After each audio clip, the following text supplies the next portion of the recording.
कहानी की शुरुआत में हम एक बहुत ही खतरनाक आदमी को देखते हैं जिसके हाथ में एक गन होती है। उसके सामने गन लेकर बहुत सारे आदमी उसके आने का इंतजार कर रहे थे उसे मारने के लिए। और जैसे ही ये लोग उस आदमी को अपने सामने आते हुए देखते हैं, ये उस पर गोलियां चलाना शुरू कर देते हैं। वो आदमी तेजी से इनकी ओर बढ़कर इन्हें खत्म करने लगता है। वो वहाँ पर इन लोगों को अलग अलग अंदाज से मार रहा था। ये लोग तब भी इस पर गोलियां चलाना जारी रखते। वो आदमी इनकी गोलियों से बचता हुआ इन सभी को खत्म कर देता है। और फिर हमें बताया जाता है कि ये कहानी उस लेजेंडरी गैंगस्टर की है जिसका नाम था तारो साकामोटो। एक ऐसा गैंगस्टर जिससे हर कोई डरता, लेकिन एक दिन उसे एक नॉर्मल सी लड़की से प्यार हो जाता है, जिसके बाद वो बुराई का रास्ता छोड़कर उस लड़की से शादी करता है और अपना एक नया परिवार बसा लेता है। और इसी के चलते अब वो मोटा हो गया है।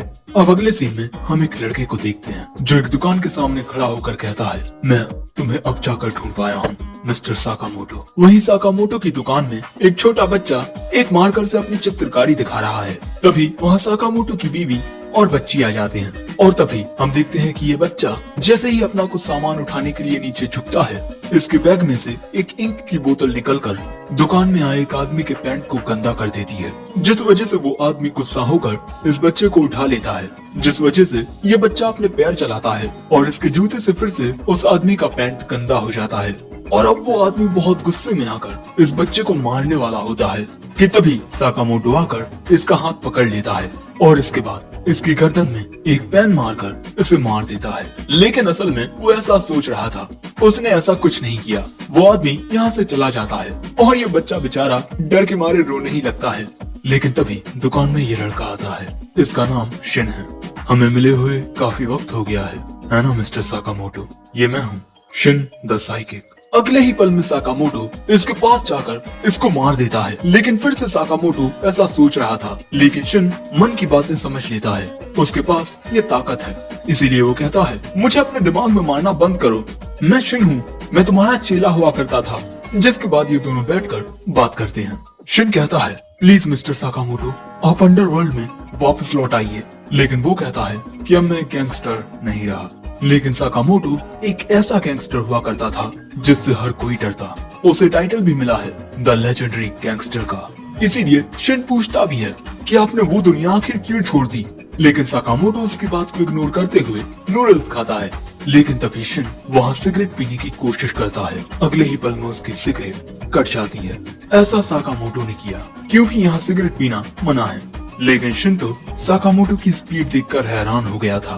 तभी वहाँ एक आदमी साकामोटो से कहता है, मुझे आपकी एक मदद चाहिए थी। शिन सोचता है, कहीं ये किसी को मारने का काम तो नहीं है। लेकिन असल में वो आदमी साकामोटो को पेड़ की कुछ बड़ी डालियां काटने को कहता है। साकामोटो बहुत तेजी से उन डालियों को काटने लगता है और इसके बाद वो एक छोटी सी बच्ची को खाना भी खिलाता है। और इसके बाद वो दो बच्चों की मदद भी करता है। और इसी तरह साकामोटो पूरे गांव भर की मदद करता रहता है। लेकिन ये सब देखने के बाद शिन कहता है, आप अपनी असली काबिलियत को छुपा रहे हैं, है ना मिस्टर साकामोटो? और इसी वजह से मेरी नजरों में आपके लिए इज्जत खत्म हो चुकी है। लेकिन तभी शिन के सिर में एक तीर आकर लगता है जो इस बच्चे ने किया था और वो बच्चा ऐसा करके भाग चुका है, जिससे शिन को बहुत गुस्सा आता है। जिसके बाद शिन आकर अपनी कार में बैठ जाता है और वो सोच रहा था कि पिछले 5 सालों में मिस्टर साकामोटो कितने ज्यादा बदल चुके हैं, लेकिन आज भी वो कितने ज्यादा औसम हैं। और यही सोचकर शिन पागल हुआ जा रहा था। लेकिन तभी एक आदमी उसे कॉल करके पूछता है, क्या तुमने उसे समझाया? अगर वो तुम्हारी बात ना मान रहा हो तो उसे खत्म कर दो। शिन कहता है, मुझे नहीं लगता कि साकामोटो की वजह से हमें कोई दिक्कत होगी। लेकिन उसका बॉस कहता है, जब कोई हमारी गैंग को छोड़कर जाता है तब वो सिर्फ गैंग नहीं, ये दुनिया छोड़कर भी जाता है। हम उसे जिंदा नहीं रहने दे सकते और अगर तुम ये नहीं करोगे तो मैं ये किसी और से करवा लूंगा। अब इसके बाद हम शिन को देखते हैं जो नहाते हुए इसी बारे में सोच रहा था कि अब उसे क्या करना चाहिए। और इसके बाद वो डिनर करते हुए साकामोटो के साथ अपने पुराने दिनों को याद करने लगता है। शिन शुरुआत से ही साकामोटो की बहुत इज्जत करता आया है और वो ये बात जानता है कि अगर वो साकामोटो को नहीं मारेगा तो उसकी जगह ये काम कोई और करेगा। अगर साकामोटो का मरना तय है तो मैं ये खुद अपने हाथों से करूंगा। अगले दिन शिन साकामोटो की दुकान की ओर आता है। उसे देख साकामोटो की बीवी आओई कहती है, अरे तुम तो कल भी आए थे ना? लेकिन उसकी बात को इग्नोर करके शिन कहता है, अब वक्त लड़ाई का है। दूसरी ओर दुकान में साकामोटो न्यूज़पेपर पढ़ रहा था।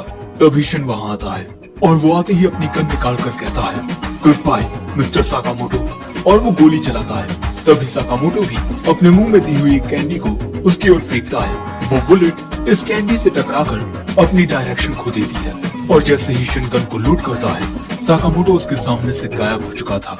जिसके बाद वो उसे ढूंढने लगता है। वो साकामोटो का दिमाग पढ़ नहीं पा रहा था। तभी साकामोटो एक चॉकलेट फेंक कर दूसरी ओर आवाज करता है। शिन वहाँ आता है और तभी साकामोटो एक गैजेट से शॉटगन बना लेता है और वो शिन पर निशाना साध लेता है। वक्त रहते शिन को इस बात का एहसास हो जाता है। वो उस हमले से बच जाता है, लेकिन तभी साकामोटो शिन के मुंह पर ब्रेड मारता है और जब तक शिन खुद को सही से संभालता, साकामोटो उसके पास आकर उसमें एक जोरदार लात मारता है और इस पल में शिन को अपनी आंखों के सामने साकामोटो का वही खूंखार अवतार दिखता है और वो वहीं बेहोश हो जाता है। अगले सीन में जब शिन की आंख खुलती है, उसके सामने साकामोटो की बीवी और बच्ची होते हैं। वो साकामोटो की शॉप के सेकंड फ्लोर यानी कि साकामोटो के घर पर ही होता है और यहाँ आओई ने शिन के लिए डिनर भी बनाया है। जिसके बाद ये सभी खाना खाना शुरू करते हैं। शिन को कुछ समझ नहीं आ रहा था। उसे लगता है कि इस खाने में जहर मिला होगा, लेकिन वो फिर भी ये खाना खाता है क्योंकि जहर की वजह से उसकी जान तुरंत नहीं जाएगी। लेकिन जैसे ही वो खाना खाता है, उसे इस खाने में परिवार का प्यार महसूस होता है। वो यहाँ इमोशनल हो जाता है। आओई कहती है, ये बिल्कुल तुम्हारी तरह हरकत कर रहा है। शिन ने कभी अपनी जिंदगी में ऐसा प्यार और सुकून महसूस नहीं किया था और इसीलिए उसे समझ आता है कि साकामोटो अपनी जिंदगी में मौजूद इस सुकून, इस प्यार को बचा कर रखना चाहता है और इसीलिए उसने अंडरवर्ल्ड की दुनिया को छोड़ दिया था। जिसके बाद यहाँ से जाते हुए शिन कहता है, मिस्टर साकामोटो, डिनर के लिए शुक्रिया।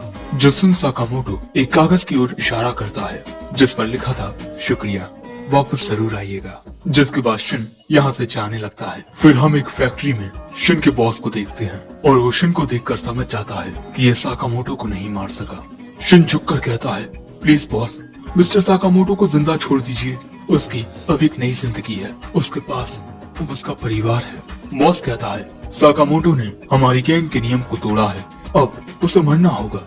मैं साकामोटो के बदले में मरने के लिए तैयार हूँ।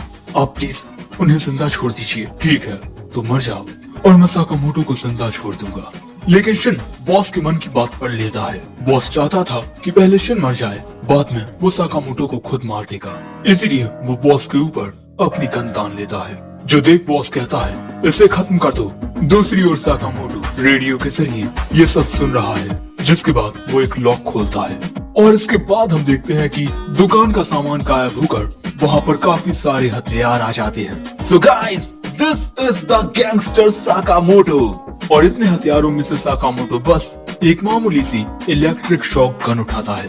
दूसरी ओर शिन उन गोलियों से बच रहा था जो उसे मारने के लिए चलाई जा रही थी और वो उसके सामने आ रहे बुरे आदमियों को भी मार रहा था। तभी एक आदमी छुपकर सोचता है कि वो अचानक से शिन पर हमला कर देगा, लेकिन अचानक ही शिन उसके सामने से गायब हो जाता है और पीछे से आकर उसमें एक जोरदार लात मारता है। लेकिन तभी एक दूसरा आदमी शिन को देखकर उस पर बाजूका तान देता है। शिन उस हमले से बाल बाल बच पाता है। जिसके बाद बॉस सभी को बताता है कि शिन एक साइकिक है, वो तुम्हारे मन की बात पढ़ सकता है। दूसरी ओर शिन अभी भी इन लोगों को मार रहा है, लेकिन अब शिन के पास ज्यादा गोलियां नहीं बची हैं। जिसके बाद शिन बाहर आकर गोलियां चलाता है, लेकिन इस बार एक गोली उसके पैर में लग जाती है, जिस वजह से वो गिरता है और वो लोग उसे चारों ओर से घेर लेते हैं। शिन को लगता है कि अब वो मरने वाला है, लेकिन तभी साकामोटो वहाँ आकर उन लोगों को शॉक दे देता है। वो तीनों वहीं गिर पड़ते हैं। बॉस देखता है कि अरे ये तो साकामोटो है, मार दो इसे। जिसके बाद सभी साकामोटो को मारने के लिए उसकी ओर दौड़ते हैं, लेकिन साकामोटो दो चॉपस्टिक निकालकर तेजी से इन लोगों की ओर आकर इनकी गोलियों को उन चॉपस्टिक से पकड़कर इन सभी को मारने लगता है और उठा उठाकर दूर फेंकने लगता है। जिसके बाद वो बुलेट्स को दो पेंसिल से रोकता है और उन पेंसिल से इन दोनों आदमियों को घायल कर देता है और इसके बाद वो ऊपर से उछलकर आकर दो लोगों को एक हैंकर से बांधकर कचरे में फेंक देता है और इसके बाद वो एक बंदे में बहुत जोरदार मुक्का मारता है और फिर एक बंदे का हमला रोककर उसमें भी मुक्का मारता है। जिसके बाद आखिर में बचा बॉस और उसके दो आदमी एक साथ साकामोटो पर गोलियां चलाना शुरू करते हैं। साकामोटो उनकी गोलियों से बचता हुआ इनकी गन को काटकर एक ही बार में इन तीनों को उड़ा देता है। द लेजेंडरी गैंगस्टर साकामोटो ने अकेले ही एक गैंगस्टर ग्रुप को हरा दिया, जो देख शिन के होश उड़ चुके थे। और इसके बाद हमें पता चलता है कि साकामोटो ने शिन के ऊपर एक बग लगा दिया था, जिस वजह से साकामोटो को पता चला कि शिन कहाँ है। अब इसके बाद शिन कहता है कि अब मैं आपकी जिंदगी से चला जाऊंगा, लेकिन तभी साकामोटो उसे एक एप्रन देकर कहता है, मुझे एक आदमी की जरूरत है, तुम काम करना चाहोगे? अगले सीन में हम देखते हैं कि शिन साकामोटो की दुकान पर आ चुका है, और जब साकामोटो नूडल्स खाता है तब शिन कहता है कि आप इतने नूडल्स मत खाया करो, ये सेहत के लिए इतने अच्छे नहीं होते। तभी साकामोटो की बीवी और उसकी बच्ची वहाँ आ जाती हैं। शिन देखता है कि एक बूढ़ी दादी को वो चीज नहीं मिल रही जो उन्हें चाहिए थी। तब शिन उनके मन की बात जानकर उन्हें वो चीज लाकर देता है, जो देख साकामोटो की बेटी कहती है, ये तो सच में एक साइकिक है। तभी ये लड़का आकर कहता है, क्या तुम्हें इस काम में मजा आ रहा है? शिन कहता है, मैं नहीं जानता, लेकिन हाँ, ये मेरे पिछले काम से तो बेहतर ही है। और उस बच्चे के पूछने पर वो बताता है, तुम कह सकते हो कि पहले मैं एक क्लीनर था। और इसी तरह साकामोटो नूडल्स खाता रहता है और यह एपिसोड 1 यहीं एंड होता है। Subscribe.